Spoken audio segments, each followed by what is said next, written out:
let's look at this question. Okay, as you can see in this place, we need to solve this. How do we solve this? Let's take it one after the other. Equal to, this one is what? So you can see in this place is 2 raised to power 2, right? Why this is what? 3 raised to power 2. Since they have common index, we put it here. The same thing. We have not changed anything. What is this like? This is 0.1. That is 1/10.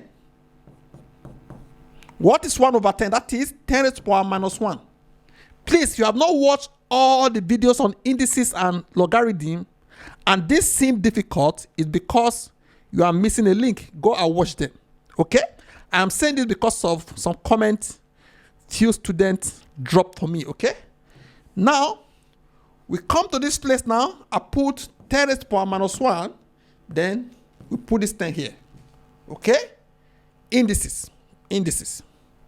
Now, I can come here to say these 2 should come here. That is, I can remove this from here.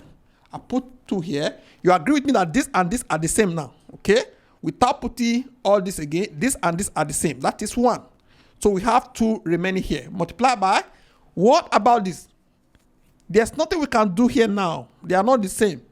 To make this the same, I can come here to say, let's give them a common base. That is 10 raised to power minus 1. That is base 10, base 10.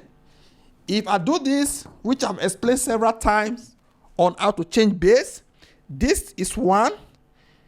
This can be moved to this side to be, let me remove this, minus 1 here. That is, this is also 1. That is over minus 1. You agree with me? If you solve this, you're going to have minus 2. This is the answer. Hope this is understood. Thank you for viewing.